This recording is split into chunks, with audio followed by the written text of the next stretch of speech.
Hello everyone, this is CA Keval Mota.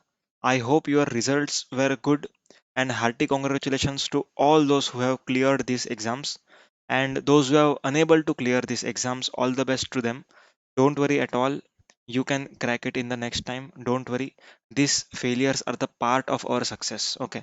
ये career का part है. सीए बनते बनते काफी टाइम कभी कभी फेलियर आ जाते हैं, but never mind. Continue to study well. ठीक है. शेड्यूल अच्छे से बनाओ, अपना डिसिप्लिन से पढ़ाई करो एंड नथिंग एल्स. ओके. अपने आप हो जाएगा सब बरोबर से. Don't worry. So today in this lecture we are going to revise the chapter of charge of GST. Yes, this is the third chapter of our syllabus, charge of GST. So in charge of GST we are going to deal with basically four sections. Okay, four sections, two notifications and कुछ circulars. कौन से चार sections? चार sections जो है वो है IGST act का सेक्शन 7, आईजीएसटी एक्ट का सेक्शन 8, सीजीएसटी एक्ट का सेक्शन 9 एंड आईजीएसटी एक्ट का सेक्शन 5. ठीक है. तो जो सेक्शन 9 एंड सेक्शन 5 है, those are the charging sections. ठीक है, ये दोनों चार्जिंग सेक्शन है. जीएसटी लगने के लिए जो सेक्शंस होते हैं ना, charging section, that are those sections. whereas section 7 and section 8 work to determine interstate supply or intra-state supply. Clear? So first of all, we are going to cover section 7 and section 8 of IGST Act so as to determine what is called as interstate supply, what is called as intra-state supplies. So as you can see on the board, the section 7 subsections are written. On the right hand side, section 8 and its subsections are written. Clear?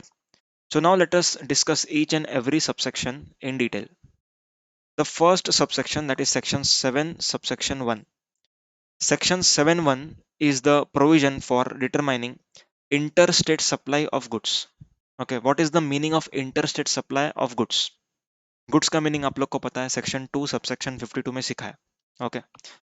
Now here we are going to understand what is the meaning of interstate supply. ठीक है ना, interstate supply का meaning जानना है. Interstate supply means such a supply where location of supplier and place of supply, these two components are in different states, different union territories, or one state and another union territory. Okay. So मतलब अगर Maharashtra location of supplier है, place of supply Gujarat है, then this transaction is called as interstate supply. Clear है? अब आपके दिमाग में एक क्वेश्चन आएगा कि सर लोकेशन ऑफ सप्लायर कैसे आइडेंटिफाई करना है. सो गुड्स के केस में मैं कहूंगा कि location of supplier of goods is not defined in GST law. GST law में location of supplier of goods define नहीं किया. ओके. ये आपको जनरल ट्रेड पार्लेंस से समझना है. ठीक है ना. नॉर्मली क्या होता है, जिसके पोजीशन में गुड्स होते हैं, जो वो गुड्स का ओनर होता है, एंड जब वो ओनरशिप उसके पास है, तब वो गुड्स जहां थे, that location would be treated as supplier location. ठीक है, location of supplier of goods उसे हम कहेंगे. Whereas what is the meaning of place of supply? अब प्लेस ऑफ सप्लाई के लिए हमारे पास पूरा दूसरा चैप्टर है. All together a different provisions are there. So उस प्रोविजंस के तहत हमें प्लेस ऑफ सप्लाई का डिराइव करना है. ठीक है, डिटरमाइन करना है, डिटर्मिनेशन करना है. सेक्शन 10 ऑफ आईजीएसटी एक्ट में ये सब लिखा हुआ है. Clear? So if location of supplier and place of supply, these two components are in different states or different union territories or one state, one union territory, then this is called as interstate supply of goods. अब आपके दिमाग में एक question आएगा कि sir यहाँ पर import export cover हुआ क्या? Answer is no. यहाँ पर इंपोर्ट एक्सपोर्ट कवर नहीं होगा. क्यों? क्योंकि जो ये सेक्शन आप बैरेक में रीड करोगे तब आपको दिखेगा subject to provisions of section 10. ये लिखा हुआ है. क्या लिखा हुआ है? Subject to provisions of section 10. Meaning thereby, जब भी गुड्स का मूवमेंट इंडिया में होगा, उसके लिए सेक्शन 7.1 ट्रिगर होगा. क्लियर है? जब भी मूवमेंट ऑफ गुड्स इंडिया के अंदर हो रहा है, at that time section 7 subsection 1 would get triggered. Okay. तो आपके दिमाग में अगेन एक क्वेश्चन आया कि सर अगर इंपोर्ट एक्सपोर्ट हुआ तो so I will be solving this question. Import के लिए आपको सेक्शन 7 सबसेक्शन 2 देखना है एंड एक्सपोर्ट के लिए सेक्शन 7 सबसेक्शन 5 क्लॉज ए देखना है। क्लियर है? सिंपल। अगर गुड्स का मूवमेंट इंडिया में है तो, और अगर आपको इंटरस्टेट सप्लाई है कि नहीं देखना है तो कहाँ देखोगे? Section 7 subsection 1। वेरएज अगर इंपोर्ट्स का केस है तो सेक्शन 7 सबसेक्शन 2। अगर एक्सपोर्ट्स का केस है section 7 subsection 5 clause A. Clear? So wherever this location of supplier, place of supplier, two different state, two different union territory, or one state and one union territory, it is called as interstate supply of goods. Okay, next, import of goods. अगर आप दूसरे किसी country से goods import करते हो then in that case that transaction would also be called as inter state supply. Clear है? इसके लिए उस पर क्या लगता है? आईजीएसटी लगता है। कस्टम्स ड्यूटी का जो सेक्शन आएगा कस्टम्स में, उसमें अपन देखने वाले section 3 subsection 7 of customs tariff act, उसके तहत आईजीएसटी लगता है। Okay, so section 7 subsection 2 read with proviso read with proviso to section 5 subsection 1 of IGST Act will give you answer that customs में जो IGST लगता है वो कहाँ से लगता है। ठीक है ना? तो जो इंपोर्ट करोगे तब IGST लगेगा, वो किधर लिखा हुआ है? Proviso to section 5(1) read with section 7(2). I hope this is clear. Section 7 subsection 3 interstate supply of service के बारे में बात कर रहा है। ठीक है, यहाँ पर सर्विस के बारे में बात नहीं किया, इंटरस्टेट सप्लाई ऑफ सर्विस की बात की। Okay, so whenever same provision लिखा है, whenever location of supplier, place of supply are in two different states, two different union territories, और one state and one union territory, then in that case that supply would be called as interstate supply of service. Clear है? और यहाँ पर location of supplier of service defined है GST में। ठीक है, आपको ये section 2 subsection 2 sorry section 2 subsection 70 में मिलेगा। ठीक है, देखने को। नेक्स्ट, अब यहाँ पर भी एक मैं बात बता दूं, इंटरस्टेट सप्लाई ऑफ सर्विस, यहाँ पर भी जो आप देखोगे तो subject to provision of section 12 लिखा हुआ है। क्या लिखा हुआ है? Subject to provisions of section 12. Now question arises, what does section 12 says? Section 12 states that whenever supplier and recipient both are in India, दोनों जन अगर इंडिया में हैं, देन उसका प्लेस ऑफ सप्लाई आपको सेक्शन 12 से निकालना है। क्लियर है? सो जिधर भी सप्लायर एंड रिसिपिएंट इंडिया में है उनके लिए अगर आपको inter state supply of service है कि नहीं चेक करना है, देन आपको कहां पर आना है? Section 7 subsection 3। अब आपके दिमाग में क्वेश्चन आया कि सर अगर मैंने बाहर से सर्विस ली या तो मैंने इंडिया से बाहर सर्विस दी तो वो तो इसमें कवर नहीं हुआ, तो वो कहां पर कवर होगा? Answer is that will be covered under section 7 subsection 4 and section 7 subsection 5 clause ए। यहाँ पर export of goods and service दोनों कवर्ड है। क्लियर है क्या बात?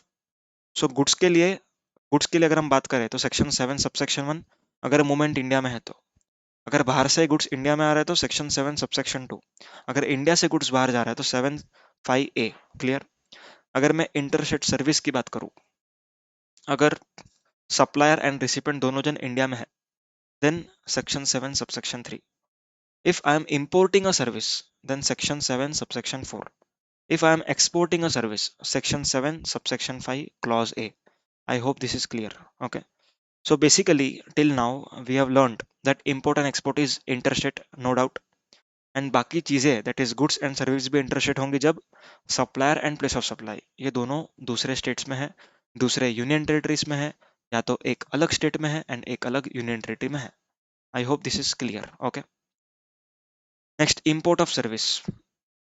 अब import of service IGST act में डिफाइंड है। ठीक है, import of service means service जहां पर 3 कंडीशंस फुलफिल होती है। कौन सी कंडीशंस है? Supplier should be located outside India, recipient should be located in India and place of supply should be India। ठीक है, अगर ये 3 कंडीशन फुलफिल हो जाती है then our service would be called as imported.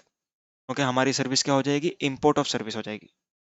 अब यहाँ पर अगर मैं आपको आरसीएम के प्रोविजंस में लेके चलूँ जो हम आगे डिस्कस करेंगे, तो यहाँ पर reverse charge mechanism would be applicable. Okay, so in case of import of service RCM applicable होता है। अब आरसीएम से हम चलते हैं रजिस्ट्रेशन के चैप्टर में। जब भी हमें आरसीएम में टैक्स लायबिलिटी पे करनी है, तब we have to take compulsory registration. I hope this is clear. Okay, so this is the way how you have to read. आपको इंटरलिंक इस तरीके से करना है। क्लियर है? चलो, सेक्शन 7 से लेके सेक्शन 7 सबसेक्शन 1 से सबसेक्शन 4 तक क्लियर है। नेक्स्ट, सेक्शन 7 सबसेक्शन 5 क्लॉज ए, ये भी क्लियर हो चुका है। Export of goods, export of service. Sir, what is the meaning of export of goods and export of service? Export of goods means taking goods outside India. ठीक है, taking goods outside India. What is the meaning of export of service? Export of service means 5 conditions fulfil करनी है। कौन सी? Condition number 1, supplier India में होना चाहिए। Second, recipient India के बाहर। Third, place of supply should be outside India. Condition number 4, foreign exchange में पैसा आना चाहिए unless otherwise permitted by RBI. ठीक है, नेपाल भूटान के लिए आईएनआर में आएगा तो भी चलेगा। Condition number 5, it should not be the establishment of मियर distinct person. हमारी खुद की एस्टेब्लिशमेंट नहीं होनी चाहिए। अगर खुद की एस्टेब्लिशमेंट होगी तो वहां पर एग्जेम्प्ट माना जाएगा। ठीक है ना? क्लियर है? Next, section 7(5)(b), to SEZ. To SEZ का मतलब क्या हुआ? अगर हमने, दैट इज डीटीए यूनिट ने, अगर गुड्स सप्लाई किया या तो सर्विसेज सप्लाई किया, किसको? एसईजेड को, then in that case that transaction would be called as interstate supply of service or supply of goods, as the case may be. I hope this is clear. Okay, अब यहाँ पर आपके दिमाग में question आना चाहिए कि सर, अगर एक ही स्टेट में डीटीए यूनिट है एंड एक ही स्टेट में एसईजेड यूनिट है, then also this transaction would be called as interstate supply. Clear है? अब यहाँ पर अगर आप देखो तो साथ में आपको सेक्शन 8 सबसेक्शन 1 में आपको एक एक्सेप्शन मिलेगा। क्या एक्सेप्शन है? ये इंट्रा स्टेट का एक्सेप्शन है। इट मीन्स अगर location of supplier, place of supply, ये दोनों सेम स्टेट भी है, ठीक है, ये दोनों सेम स्टेट भी है, तो भी ये इंटर स्टेट माना जाएगा, इंट्रा नहीं माना जाएगा। कब? जब एसईजेड का केस है। क्लियर है? So always you have to remember one thing, जब भी एसईजेड को सप्लाई होगा या तो एसईजेड से सप्लाई होगा, it will always be an inter state supply. Clear है? Further to your kind attention, this A and B clause, इसको हम दूसरे नाम से भी जानते हैं। क्या नाम है बताओ? कहना है इसे zero rated supply. Section 16 of IGST act में इसका जिक्र किया हुआ है। ठीक है, what does it called? Zero rated supply. Zero rated supply means export of goods और एक्सपोर्ट ऑफ सर्विसेज और सप्लाईज टू एसईजेड, इसको हम कहते हैं zero rated supply. Next is residuary provision. Residuary provision मतलब जो इंट्रा भी नहीं है एंड इंटर की कंडीशन बाकी की फुलफिल कर भी नहीं रहा है, then it will be treated as interstate. Clear है? यहाँ पर मैं एग्जांपल लूंगा, प्लेस ऑफ सप्लाई के चैप्टर में लूंगा, सेक्शन 13 सबसेक्शन 8 इंटरमीडियरी सर्विस के बारे में जब हम बात करेंगे तब हम इसका एग्जांपल लेंगे। क्लियर है? So here we have analysed section 7 of IGST act. Now coming to section 8 of IGST act. As per section 8 of IGST act which states intra state supply provisions. ठीक है, इंट्रा स्टेट की ये बात कर रहा है। When a supply would be called as intra state? The answer to this is whenever location of supplier and place of supply is in same state or same union territory, okay, in that case it would be called as intra-state supply. Clear है? समझ में आई बात? Next, imports. अब यहाँ पर imports को exception में क्यों रखा गया है? अब कई बार क्या होता है जब गुड्स इंपोर्ट होते हैं, ठीक है, फॉर एग्जांपल गुड्स नावा शेवा पोर्ट मुंबई में आने वाले थे। ओके, सो यहाँ पर मुंबई में आते आते मैंने क्या किया, और एक दूसरा कोई डीलर है नागपुर का, मैंने क्या किया, उसको बोला कि भाई नागपुर में इसको क्लियरेंस करवाओ। नवा शेवा पोर्ट तक आ चुका है, तो मैंने इधर डिलीवरी नहीं ली। मैंने क्या बोला कि भाई इसको नागपुर में जाने दो, नागपुर के पोर्ट पर। तो यहाँ पर क्या हो रहा है, गुड्स इंपोर्ट हो रहे हैं, महाराष्ट्र में आए, बरोबर है, मैंने क्लियरेंस करवाने से पहले ही नागपुर में बेच दिया। ठीक है, Nagpur is in Maharashtra, for your kind information, Nagpur Maharashtra में है एंड नावा शेवा port is in Maharashtra also. ठीक है, दोनों जन महाराष्ट्र में। अब नावा शेवा पोर्ट पर जब गुड्स आए हैं तब मैंने उसका क्लियरेंस नहीं करवाया, मैंने कहा कि भाई नागपुर पोर्ट पे इसका क्लियरेंस होगा। तो यहाँ पर महाराष्ट्र से महाराष्ट्र ही ट्रांजेक्शन हुआ, but still since goods were not clear for home consumption, ठीक है, यहाँ पर इसको भी हम इंटर स्टेट ही बोलेंगे, ठीक है। मतलब जब भी ये पर्सन क्लियर करवाएगा तब भी उसको आईजीएसटी ही पे करना पड़ेगा, तब वो ऐसा नहीं बोल सकता कि भाई नावा शेवा से तो गुड्स आए हैं, सीजीएसटी एसजीएसटी पे करता हूँ, ऐसा नहीं, ठीक है। हियर ही हैज टू पे IGST while clearing these goods. I hope this is clear. Okay. Next is tourist. अगर आप किसी टूरिस्ट को गुड्स बेचते हो, ठीक है, टूरिस्ट को with in same state, then also it is called as interstate. Why? Because it is an exception to intrastate transaction. अब ये टूरिस्ट के बारे में कहाँ पर लिखा हुआ है? Answer is section 15। Sir section 15 तो वैल्यू ऑफ सप्लाई का है, सीजीएसटी का नहीं, आईजीएसटी का, section 15 of IGST act. Clear है? जो 6 महीने से ज्यादा के लिए इंडिया में नहीं आया, ठीक है, मतलब टूरिस्ट मतलब क्या होता है? 6 महीने से कम के लिए आया, फॉर नॉन लेजिटिमेट पर्पस, मतलब जो घूमने फिरने के लिए, बिजनेस करने के लिए नहीं, ऐसा कुछ, ठीक है, उसको हम टूरिस्ट कहेंगे। एंड जब टूरिस्ट को सप्लाई होती है, ठीक है, तब उसको हम कहते हैं interstate, not an intrastate. Clear है? Next is intra state service. जो सेक्शन 8 सबसेक्शन 1 था, that was for goods, whereas section 8 subsection 2 is for service. Clear है? तो यहाँ पर एक्सेप्शन वापस से दे दिया एसईजेड को। इट मीन्स अगर किसी ने सर्विस दिया, कहाँ पर? एसईजेड में, डीटीए यूनिट से एसईजेड यूनिट में सर्विस दिया, this transaction would be called as not an intrastate, interstate. Why? Because it is an exception to section 8 subsection 2, intra का एक्सेप्शन। फॉर एग्जांपल महाराष्ट्र में डीटीए यूनिट है, महाराष्ट्र में SEZ unit है, okay. सो इस DTA unit ने इसको service दिया, ठीक है ना। सो यहाँ पर location of supplier is Maharashtra, location of, that is place of supply, location of recipient, that is also Maharashtra. Still, this transaction would not be called as intrastate. Why? Because this was an exception to section 8 subsection 2. I hope this is clear. So here we have completed section 7 and 8 of IGST Acts. Okay. Now let us understand the importance of intra and inter. ठीक है, intra and inter का थोड़ा importance समझते हैं। जब भी मैं कहूँ इंटर स्टेट ट्रांजैक्शन, तब आपके दिमाग में कौन सा टैक्स आना चाहिए? बताओ। Whenever I call it as interstate, ठीक है, इंटरस्टेट जब भी मैं कहता हूं, तब आपके दिमाग में कौन सा टैक्स आना चाहिए? कैन आई से आईजीएसटी? कैन आई से आईजीएसटी? यस और नो? ओके। सो इंटरस्टेट ट्रांजैक्शन पर क्या लगेगा? आईजीएसटी लगेगा, integrated goods and services tax. Okay. अब यहाँ पर अगर हम एक्सपोर्ट्स की बात करें, ठीक है, ट्रांजेक्शन को डिवाइड करते हैं, ठीक है ना, within India, out of India and to SEZ, ठीक है। ये 3 अलग ट्रांजेक्शन हो सकते हैं with respect to inter state supply, ठीक है ना। अगर विद इन इंडिया कहूँ तो यहाँ पर तो आईजीएसटी लगना ही लगना है, क्लियर है। However when I say when it is provided to a recipient located outside India, और when goods are supplied outside India, और they are supplied to SEZ, in this case I have two options. यहाँ पर मेरे पास दो options है।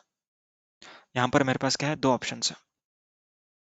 Option number 1, मेरे पास अगर LUT है, ठीक है, ये हम रिफंड के चैप्टर में देखेंगे, एलयूटी है।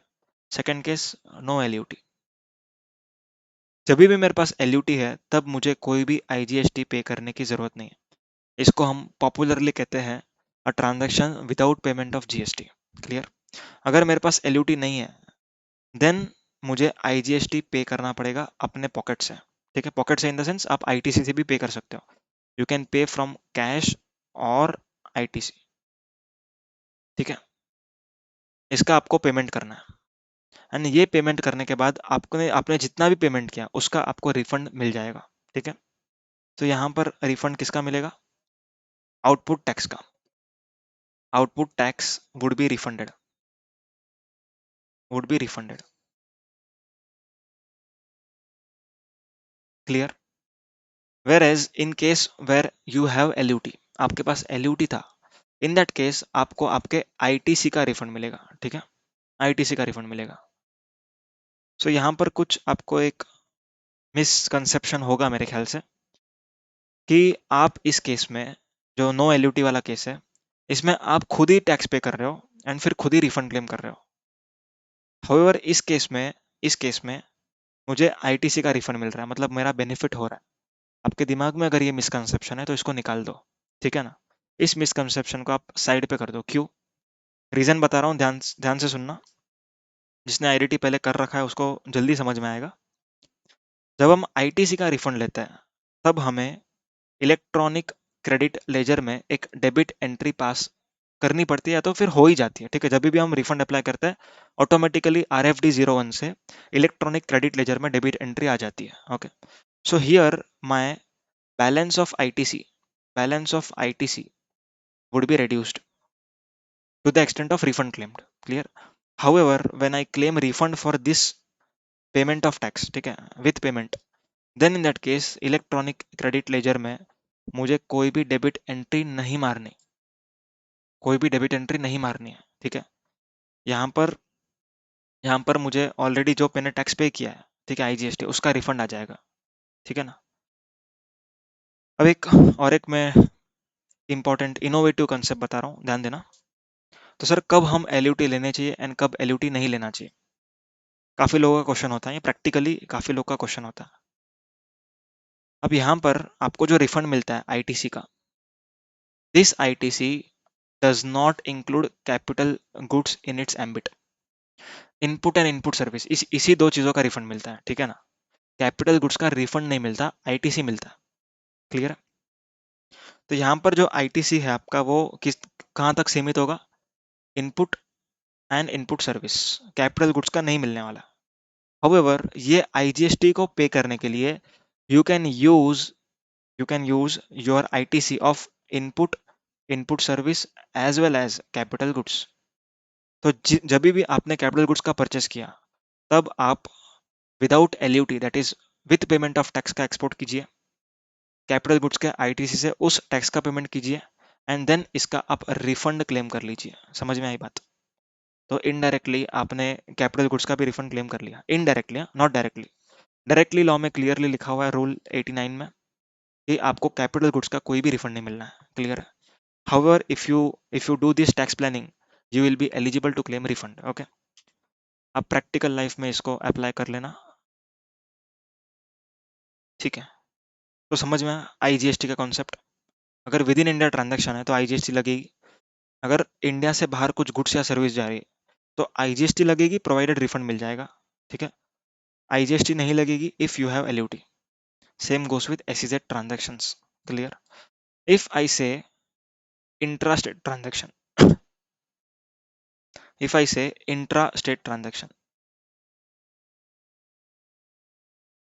okay, in case of intra-state transactions, अगर ये हो रहा है विद इन अ स्टेट, अगर एक ही स्टेट में हो रहा है तो कौन सा टैक्स लगेगा? CGST, SGST। क्लियर है? If it is happening with in a union territory तो कौन सा टैक्स लगना है? CGST, UTGST। ओके, अब जो लोग होशियार है वो लोग समझ चुके हैं मैंने इधर एक ब्रेकअप क्यों किया। क्यों?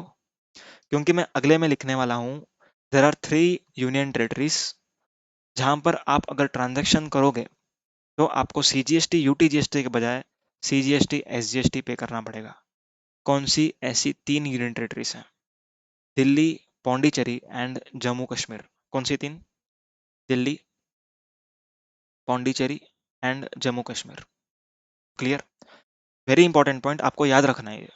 जब भी आप दिल्ली में ट्रांजैक्शन करोगे तब आपको CGST, SGST पे करना है, ना कि CGST, UTGST। I hope this is clear. Okay, क्यों ऐसा? Why this partiality?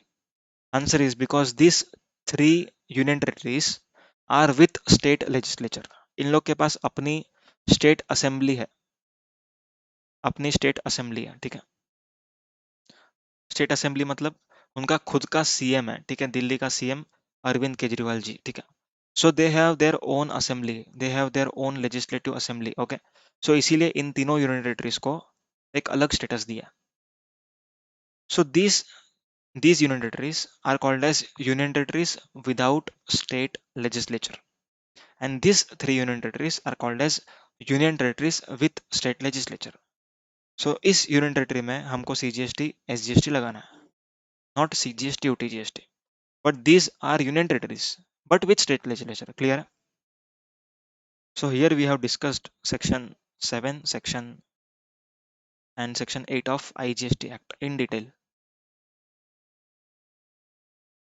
Now let us understand from chart book. Chart book में कुछ चीजें लिखी हुई है, डिस्कस कर लेते हैं.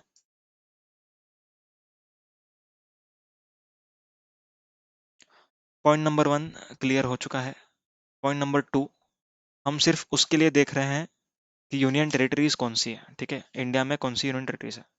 Answer is Andaman and Nicobar island, Lakshadweep, Dadra Nagar Haveli, Ladakh, Chandigarh, Delhi, Pondicherry.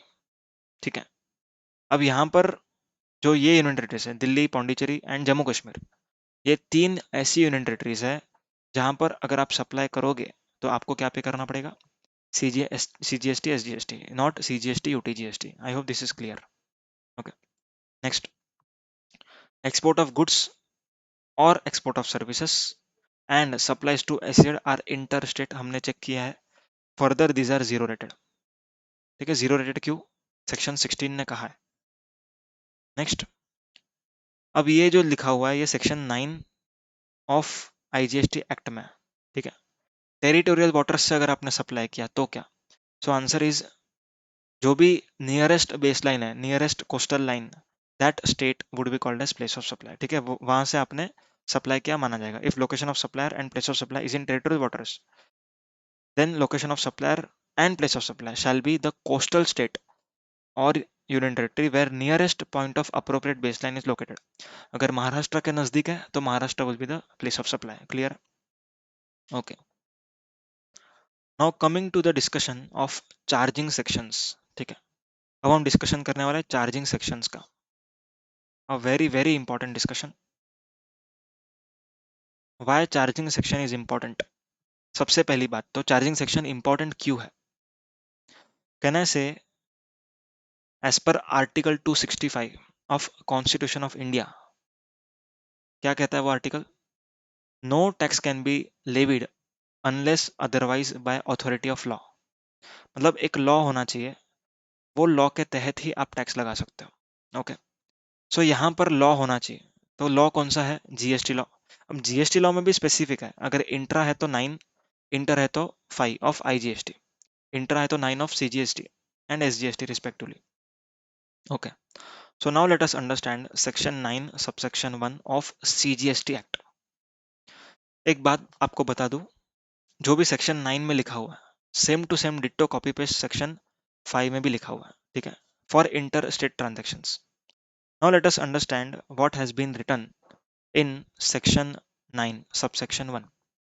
Section 9 subsection 1 states that subject to provision of section 9(2), subject to provision of section 9(2), CGST shall be levied on all intra-state supplies of goods or services or both except alcoholic liquor for human consumption on the value determined under section 15 at such rates not exceeding 20%. अब यहाँ पर क्या कहा गया है, section 9 subsection 2 में कुछ products है उसके ऊपर GST नहीं लगेगा. ठीक है, अब ये प्रोडक्ट्स लिखे कहां पर है? सेक्शन 9 सबसेक्शन 2 में तो लिखे, बट इसको नहीं लगाने का पावर कहां से आता है? आर्टिकल नंबर 279A(5) से. क्लियर? उस आर्टिकल में लिखा हुआ है कि इन 5 प्रोडक्ट्स पर GST नहीं लगेगा. इसीलिए आज की तारीख पर इन 5 प्रोडक्ट्स पर GST नहीं लगता. However it can be levied from a date which is notified later. समझ में आ रही है बात? Okay, then CGST shall be levied on all intra state supply. ठीक है, इंट्रा की बात कर रहे हैं तो हम CGST की बात करेंगे, अगर इंटर की बात करेंगे तो IGST की बात करेंगे. Clear? Intra state supplies of goods और सर्विसेज और बोथ. ठीक है, except on alcoholic liquor for human consumption. यहां पर क्या कहा गया है? CGST लगेगा, सेंट्रल टैक्स लगेगा, पर किस पे लगेगा? सारे प्रोडक्ट्स पर, 9(2) को छोड़ के alcoholic liquor for human consumption को छोड़ के, ठीक है। So here the main question arises where it is written that alcoholic liquor for human consumption के ऊपर जीएसटी नहीं लगाना।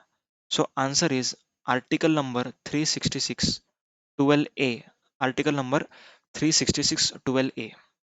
इस आर्टिकल में लिखा हुआ है कि GST is a tax on supply of goods और सर्विसेज और both except alcoholic liquor for human consumption, ठीक है, क्लियर है। अब जीएसटी लगेगा तो कौन से वैल्यू पर लगेगा? Answer is value of supply पर। वैल्यू ऑफ सप्लाई सेक्शन 15 से हम देखने वाले हैं। At such rates not exceeding 20%। So CGST का रेट 20% से ज्यादा नहीं हो सकता। इट मीन्स एसजीएसटी का रेट भी 20% से ज्यादा नहीं होगा। क्लियर है, समझ में आ रही बात? सो आईजीएसटी का रेट कितने से ज्यादा नहीं हो सकता? कहना है से 40%। यस, 40% से ज्यादा आईजीएसटी का रेट नहीं हो सकता है। क्लियर है। Next, section 9 subsection 2, GST shall be levied on these products, petroleum products from a notified date। कौन से प्रोडक्ट्स है?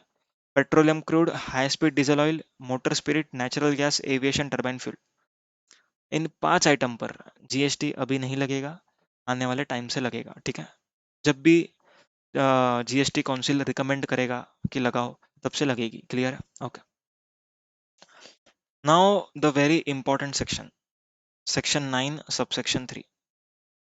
कौन सा सेक्शन है? Section 9 subsection 3। क्लियर। अब सेक्शन 9 सबसेक्शन 3 सीखने से पहले let me first make you clear that what is the meaning of reverse charge mechanism. Reverse charge mechanism का मीनिंग क्या है वो समझते हैं पहले, okay.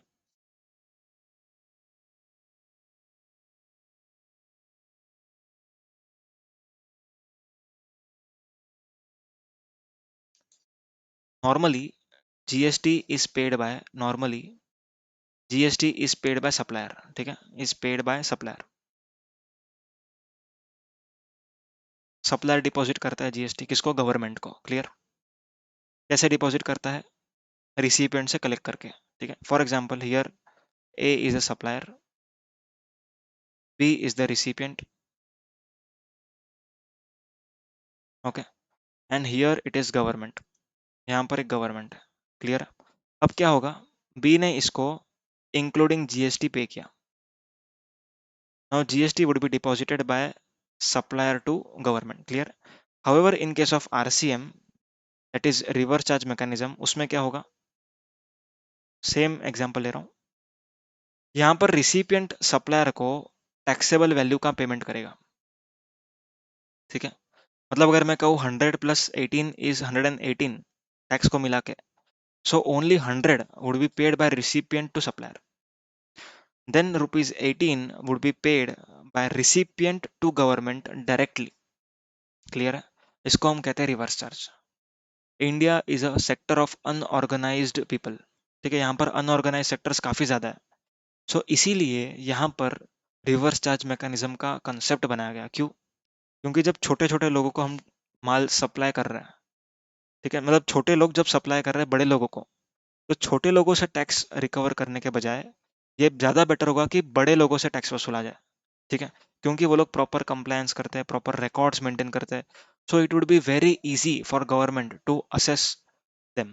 Clear. Now let us understand few important points for reverse charge mechanism. Reverse charge mechanism के बारे में कुछ इंपॉर्टेंट बातें जान लेते हैं। पॉइंट नंबर 1, आरसीएम का जो भी टैक्स होगा, that is reverse charge mechanism का जो भी tax, that will be paid by recipient only from electronic cash ledger, ठीक है, मतलब कैश में पेमेंट करना। कैसे पे करना है? कैश में। What is the reason behind this? So reason is, अगर आप आउटपुट टैक्स का डेफिनेशन देखो, output tax, output tax means CGST, SGST, IGST, cess, whatever it is, but it does not include tax payable under reverse charge। Output tax does not include tax payable under reverse charge. Reverse charge का ये tax को include नहीं करता, ठीक है, क्योंकि reverse charge is not my on my outward supply, reverse charge is on my inward supplies, ठीक है, मैंने परचेस किया इसीलिए टैक्स पे करना पड़ रहा है, इसीलिए आरसीएम है। क्लियर है। सो आरसीएम जो होता है उसको हमें कैश से पे करना है।